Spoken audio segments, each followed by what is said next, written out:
अस्सलाम वालेकुम वरहमतुल्लाहि वबरकातुहू। डॉक्टर साहब से सिर्फ इतनी इल्तिजा करना चाहूँगा, थोड़ा माइक अच्छा कर लिया करिए। बोलने में भी मज़ा आता है, सुनने वालों को भी मज़ा आता है। मजलिस इत्तेहादुल मुस्लिमीन के जनरल सेक्रेटरी हमारे सीनियर कायद अहमद पाशा कादरी साहब, इनके बाद मैंने बोलना ये एक तरह से गुस्ताखी है। मैं माजरत चाहता हूँ अहमद पाशा कादरी साहब। दरअसल ये किसका दिल धड़क रहा है?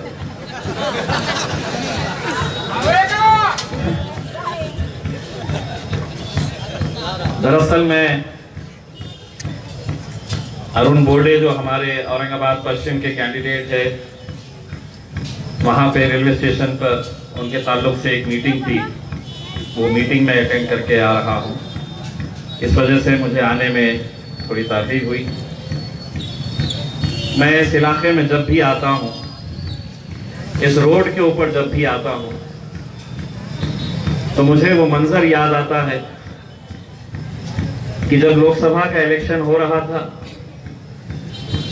पहले दिन जब जलसा मुनक़िद किया गया था, यहाँ पर असद साहब नांदेड़ से हेलीकॉप्टर से निकले थे, लेकिन हेलीकॉप्टर के अंदर कुछ बिगाड़ आया और वो वापस उन्हें दोबारा नांदेड़ जाना पड़ा। हजारों की तादाद के अंदर लोग खड़े थे इस उम्मीद के ऊपर, इस यकीन के ऊपर कि असद भाई कब आएंगे कब आएंगे। मैं खुद वैजापुर से वापस आ रहा था और जब असद साहब का फोन आया और उन्होंने मुझसे कहा कि ये हेलीकॉप्टर के अंदर कुछ टेक्निकल प्रॉब्लम की वजह से मैं आ नहीं पा रहा हूं, मैं वापस नांदेड़ चले गया हूं, हेलीकॉप्टर टेक ऑफ कर चुका था लेकिन उन्हें वापस जाना पड़ा। तो असद साहब तो बोल के फोन रख दिए, लेकिन मेरा दिल इसी तरह से धक धक करने लगा। वो इसलिए धक धक करने लगा, मैंने कहा हजारों की भीड़ है यहाँ पर, और जब उन्हें इस बात का अंदाजा होगा, उन्हें ये पता चलेगा कि असद साहब नहीं आ रहे हैं, तो उनके ऊपर क्या बीतेगी। और जो इतनी मेहनत यहाँ पर हम लोगों ने की है, लेकिन अल्हम्दुलिल्लाह जब हम आए तो एक बात लोगों को समझ में आई कि असद भाई नहीं आए तो क्या हुआ, उनका एक छोटा सा प्यादा आ गया है, उसी से काम चला लेंगे। और आप लोगों ने मुझसे ही काम चला लिया था, लेकिन उसी मुकाम के ऊपर जब दूसरे दिन दोबारा असद साहब आए तो उतनी ही भीड़ वहां पर इकट्ठा थी। उसके बाद इस रोड की यादें उस दिन की है जब हमने जश्न इम्तियाज मनाया, और इसी सड़कों से जब हम जा रहे थे तो मुझे एक बात का एहसास हो रहा था कि औरंगाबाद की आवाम हजारों की तादाद में जो ये जश्न मनाने निकली थी, वो जश्न इम्तियाज मनाने नहीं निकली थी, जश्न मजलिस मनाने के लिए निकली थी, जश्न औरंगाबाद मनाने के लिए निकली थी। और वो जब मंजर याद आता है तो एक बात याद आती है, डॉक्टर साहब, वो जीत ना होती तो वो जश्न भी ना होता, अगर हम हार से डरते तो हार जाते। हमने लड़े इसलिए हमें ये जीत नसीब हुई। मुझे मालूम है किराड़पुरे की हर गली में, हर नुक्कड़ पर, हर चाय के ठेले पर, होटलों पर एक ही बात चलती थी, आता क्या।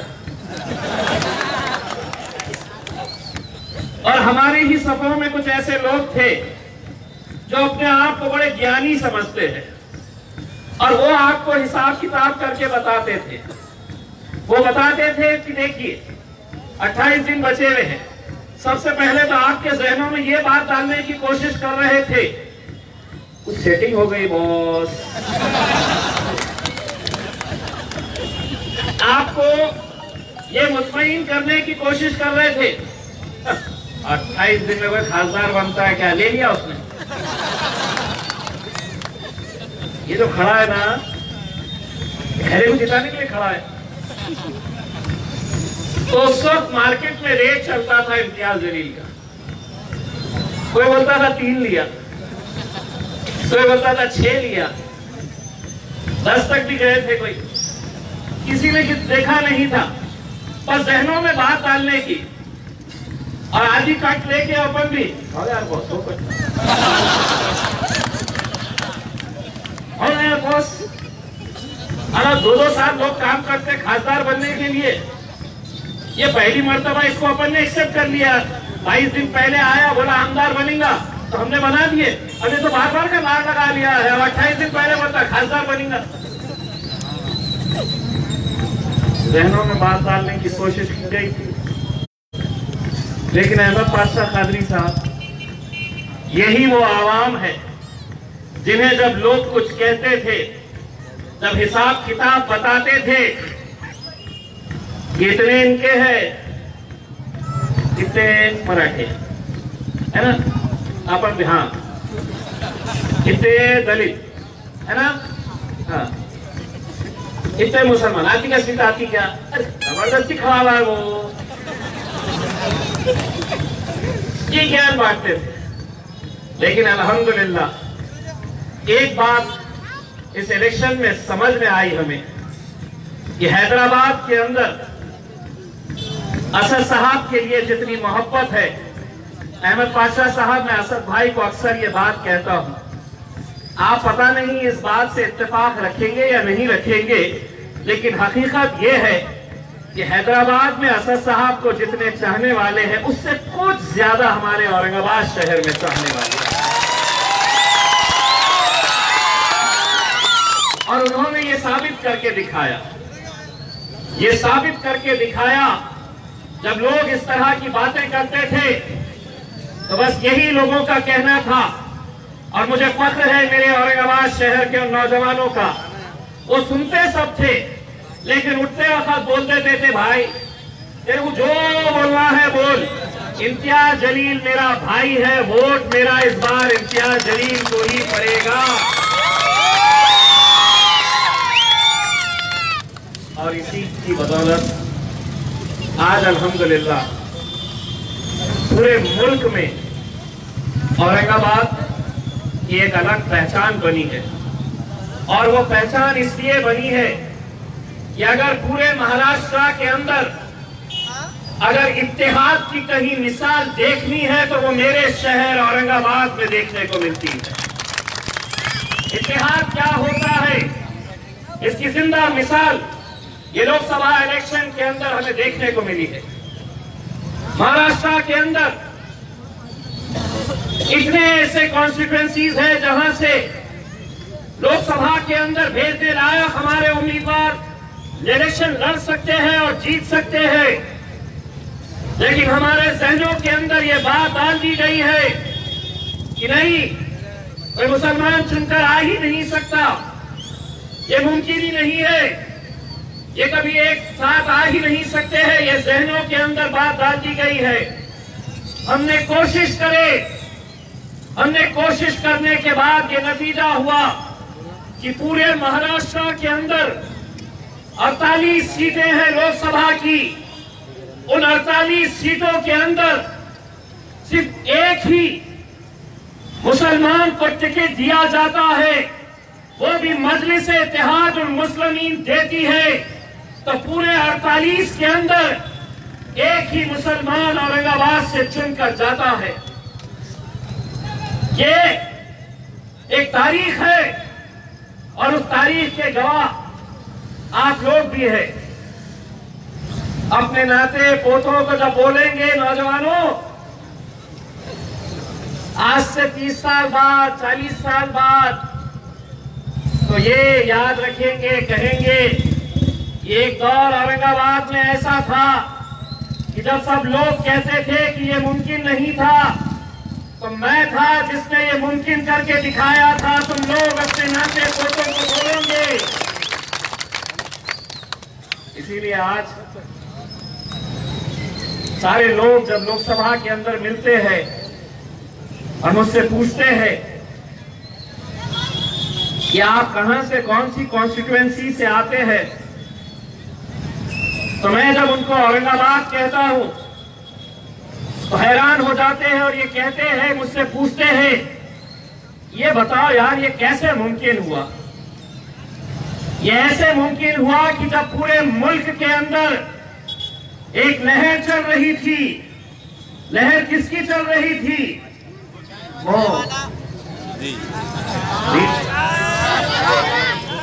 जब लहर उसकी चल रही थी तो मेरे औरंगाबाद शहर के अंदर लहर चल रही थी, तो मजलिस की एक लहर चल रही थी और उसी की वजह से ये मुमकिन हुआ।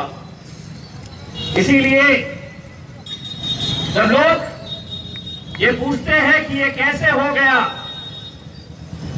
लोग पूछते हैं कि आप औरंगाबाद से आए हैं तो आपने किसको हराया है, तो मैं उन्हें जवाब देता हूं, था कोई ऐसा?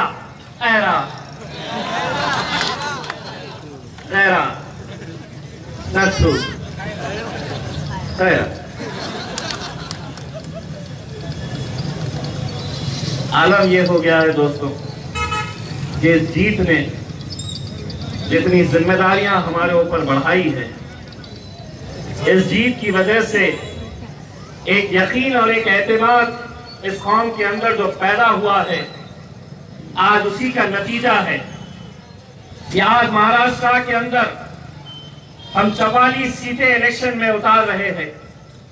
मजलिस-ए-इत्तेहाद और मुस्लिमीन 44 सीटों पर इलेक्शन लड़ रही है। इन 44 के अंदर 12 ऐसी सीटें हैं जो हमारे अलग मजहब के भाइयों को ये टिकट दिया गया है मजलिस-ए-इत्तेहाद और मुस्लिमीन के नाम पे।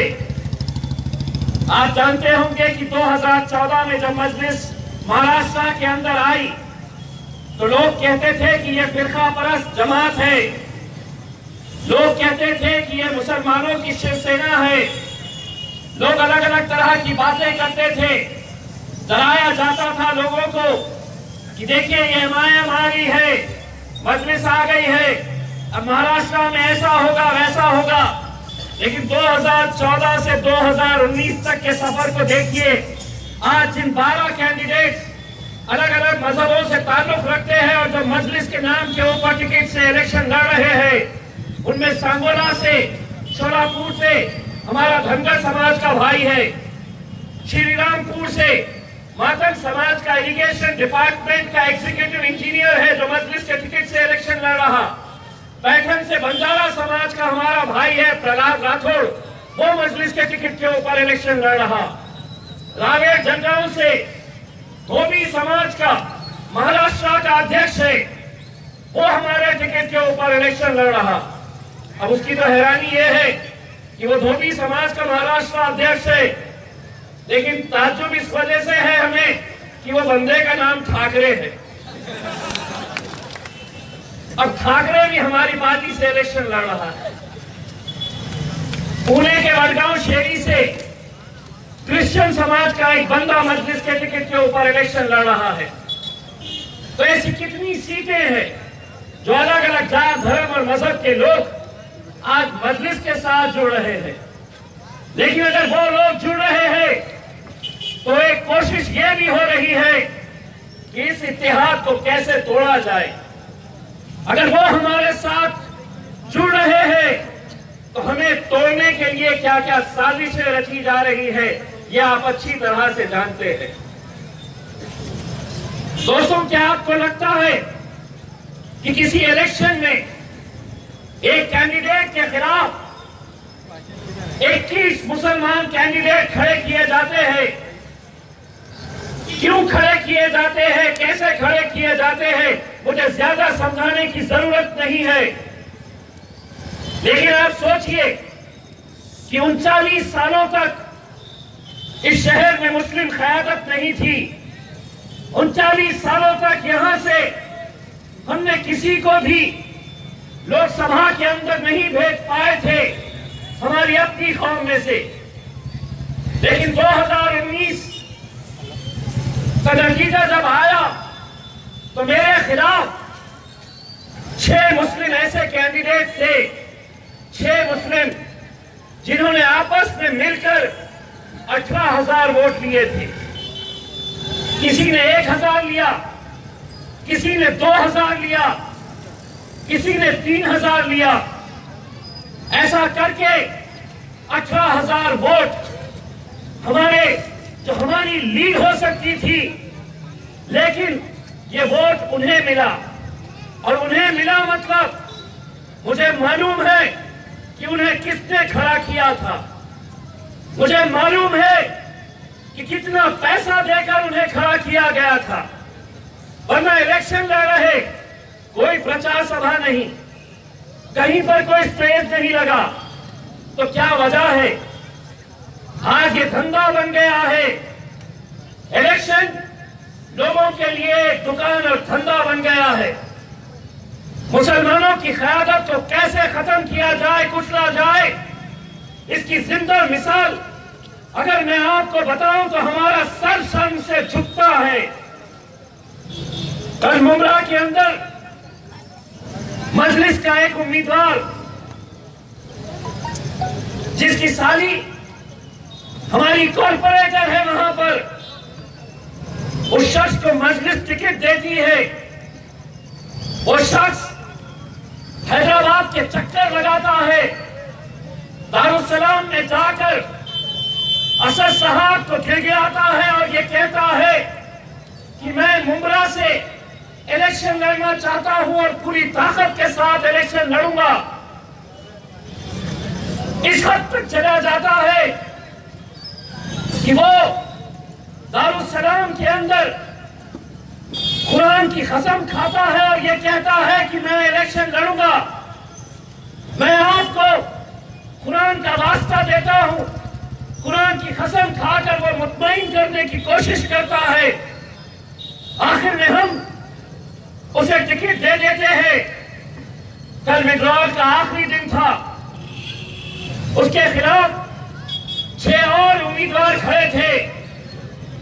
हमारे लोग गए और एक एक के पेट में मुंडी डालकर गिड़गिड़ाए, हाथ जोड़े, उनसे दरखास्त की कि ये सीट जहां पर 70% आबादी हमारी अपनी कौम की है, 70% मुमरा के अंदर, लेकिन वहां से हमारा आमदार चुनकर नहीं आता है।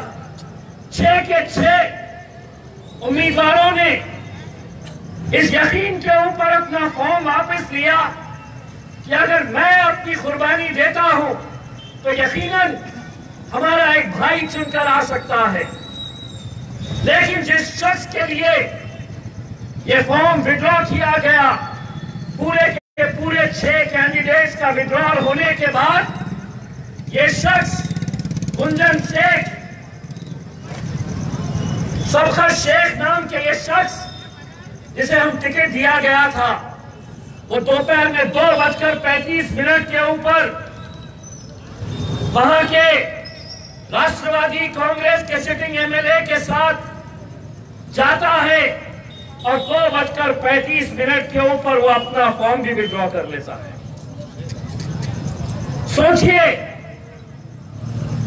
कल जब रात वहां के नौजवानों ने फोन किया तो आपको यकीन नहीं होगा कि किस तरह से बिलक बिलक के वो नौजवान रो रहे थे।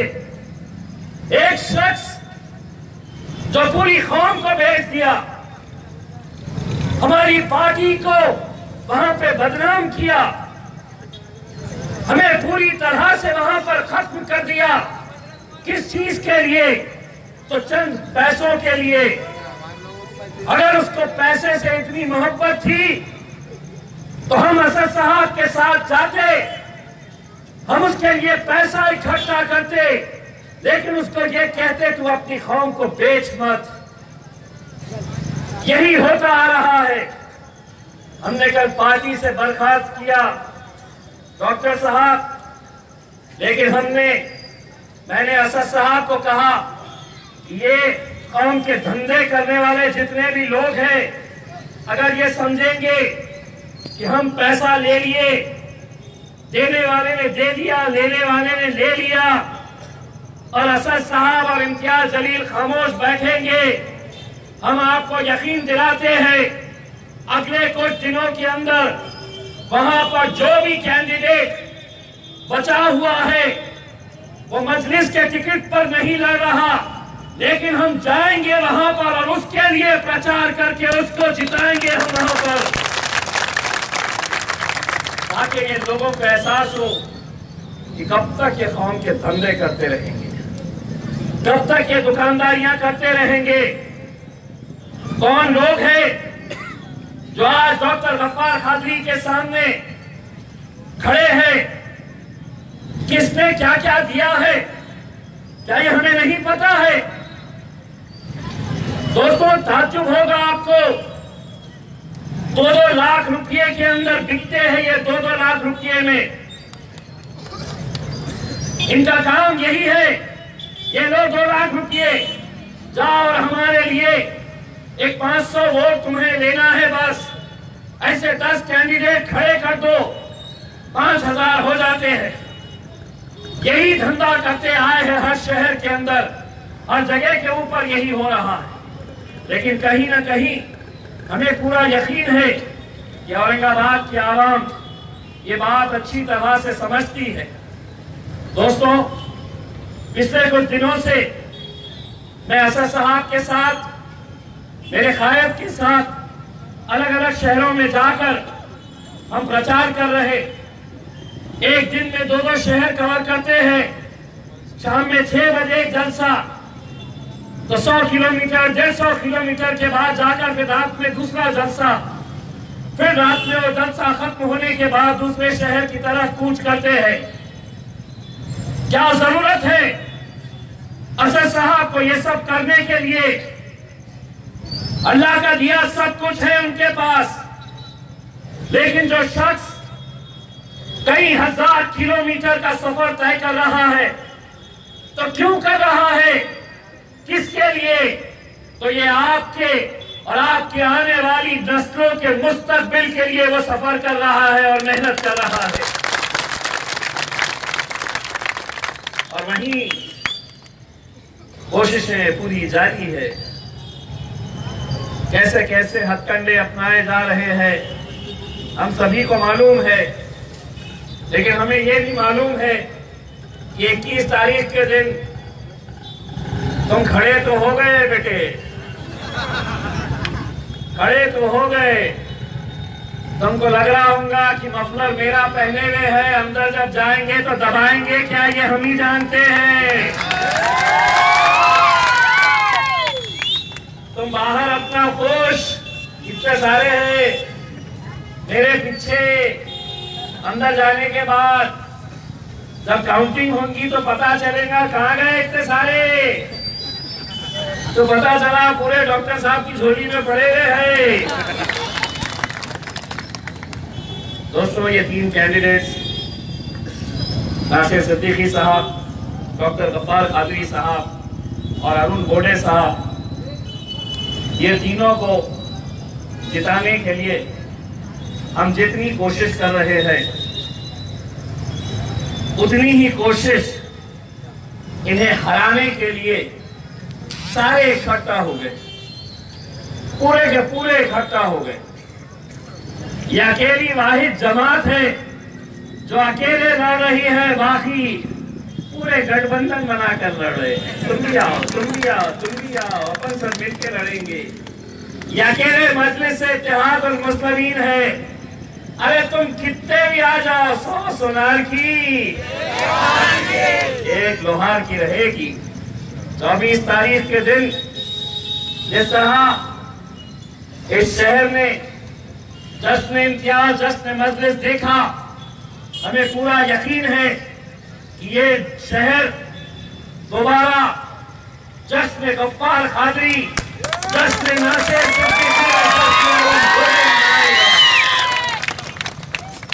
हमें पूरा यकीन है कि आप लोग पूरी ताकत के साथ हमारा साथ देंगे। हमें पूरा यकीन है कि आज जो मुल्क के हालात है उस हालात को देखते हुए ये जरूरत है कि एक ऐसा शख्स जो हर मुद्दे के ऊपर सीना तान कर खड़े रहता है, अपनी आवाज बुलंद करता है, चाहे वो कोई भी मसला हो, उस शख्स को ताकत बख्शना ये किसकी जिम्मेदारी है। आज अगर असद साहब पार्लियामेंट के अंदर अगर खड़े रहते हैं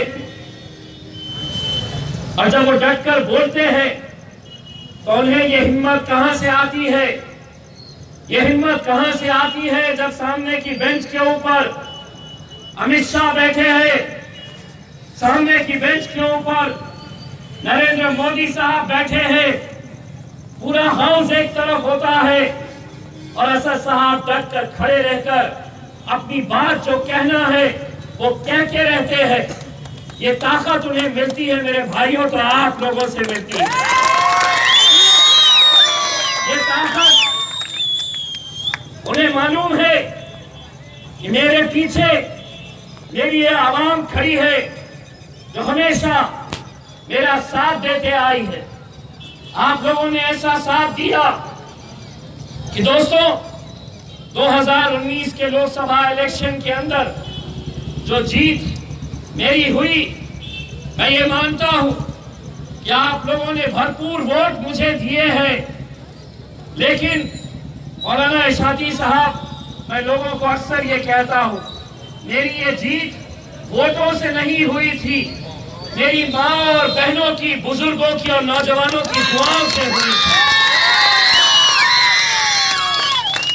दोस्तों, वो मंजर जब भी याद आता है रोंगटे खड़े हो जाते हैं कि भूख और प्यास की हालत में रमजान का महीना, सुबह से पोलिंग सेंटर के ऊपर, काउंटिंग सेंटर के ऊपर नौजवानों का एक हुजूम, सुबह से हम लीड के ऊपर चल रहे, लोग जश्न मनाने की तैयारी कर रहे, लोगों का प्लानिंग चल रही कि अब इफ्तार खोलेंगे और जश्न मनाएंगे।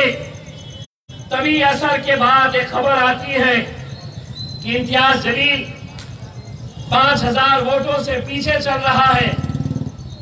मैं अपने घर पर बैठा, मैं अपने घर वालों के साथ, hello hello hello hello hello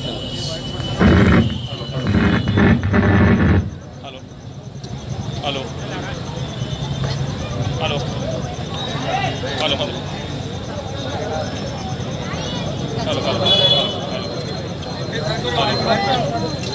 hello hello क्या चालू करोगे? हेलो क्या हुआ देखो ना। हेलो हेलो हेलो, कोई विरोधी पक्ष का है भाई? अबे माइक बंद हो गया ना, तो हम बगैर माइक के इशारों में बोल देंगे तो समझ जाएंगे। तो वो मंजर जब असर के बाद ये खबर पहुंची कि 5000 की लीड से इम्तियाज जलील पीछे चल रहे हैं। दोस्तों, आज हिंदुस्तान के किसी भी शहर में चले जाऊं, लोग मुझसे ये कहते हैं कि असर से मगरिब का वो वक्त हमारा कैसा गुजरा, हम ही जानते हैं। मुझे मालूम है असर की नमाज पढ़कर लोग बाहर निकले और उन्हें ये खबर मिली कि इम्तियाज जलील पीछे चल रहे। वो लोग वैसे ही दोबारा मस्जिदों में पहुंच गए और असर से लेकर मगरिब तक बस सिजदे में पड़े रहे। मेरी माओं और बहनों ने, इफ्तार का वक्त है, लेकिन किसी ने ये नहीं सोचा कि अब इफ्तार का वक्त आ गया। हर एक की नजर यही थी कि वो खबर कब आएगी। और सिर्फ औरंगाबाद में ऐसा हो रहा था, ऐसा नहीं है दोस्तों। आज भी मुझे कितने ऐसे लोग मिलते हैं जो ये कहते हैं कि जैसे ही हमें मक्के शरीफ में ये खबर मिली कि इम्तियाज भाई आप पीछे चल रहे, हम दोबारा हरम शरीफ भागते गए और इज्तिमाई तौर के ऊपर वहां आपके लिए दुआ करने के लिए बैठ गए। ये क्यों हुआ? ये क्यों हुआ? क्या मतलब है? लखनऊ में, कलकत्ता में, बिहार में, दिल्ली में बैठे हुए इंसान का कि औरंगाबाद की एक सीट से उनका क्या लेना देना? लेकिन उन्हें इस बात का एहसास था कि ये जो शख्स है ये अकेले वहां पर नहीं जा रहा है, ये मुसलमानों की आवाज बनकर पार्लियामेंट के अंदर जा रहा है, ये मेरी आवाज बनकर पार्लियामेंट के अंदर जा रहा है। इसीलिए वो लोगों ने दुआएं की थी। आज भी YouTube के ऊपर वो मंजर जब मैं देखता हूं कि काउंटिंग सेंटर के ऊपर नौजवान सड़कों के ऊपर सिजदा कर रहे हैं।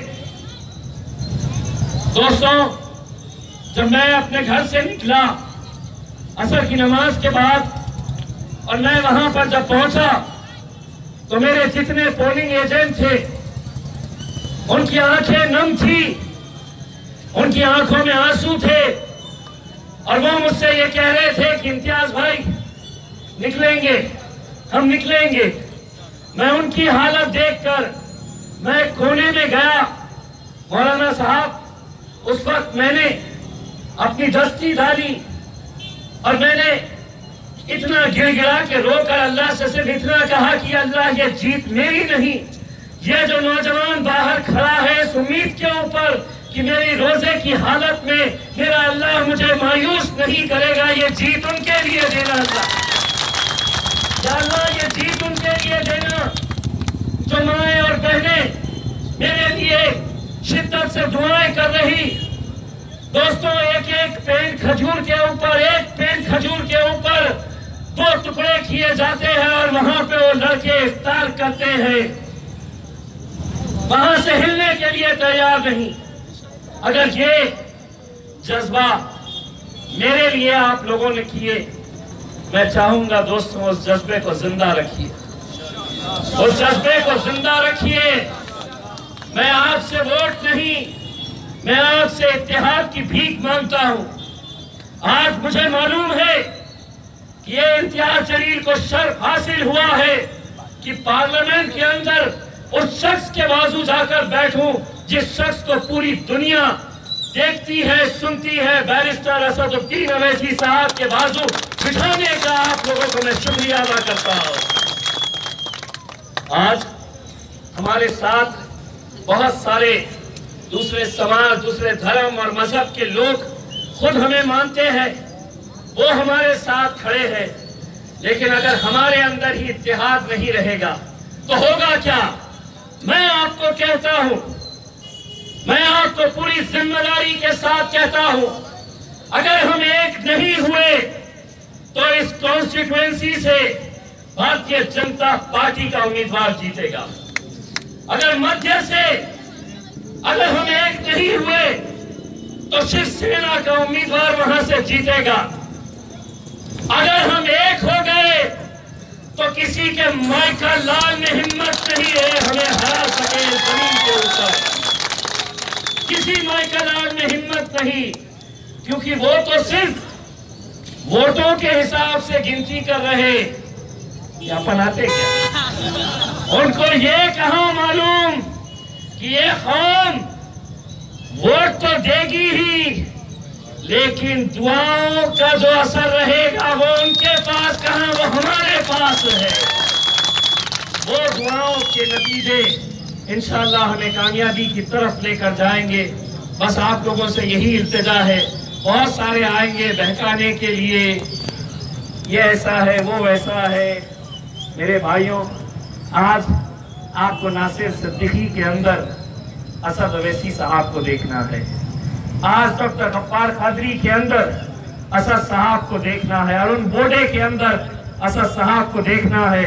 और मैं आपको इतना यकीन दिलाता चलूं कि मैंने अहमद साहब, मैंने कल भी ये बात कही थी और हैदराबाद में भी एक बात कही थी कि पूरे तेलंगाना से, हैदराबाद से मजलिस के 7 आमदार चुनकर आते हैं।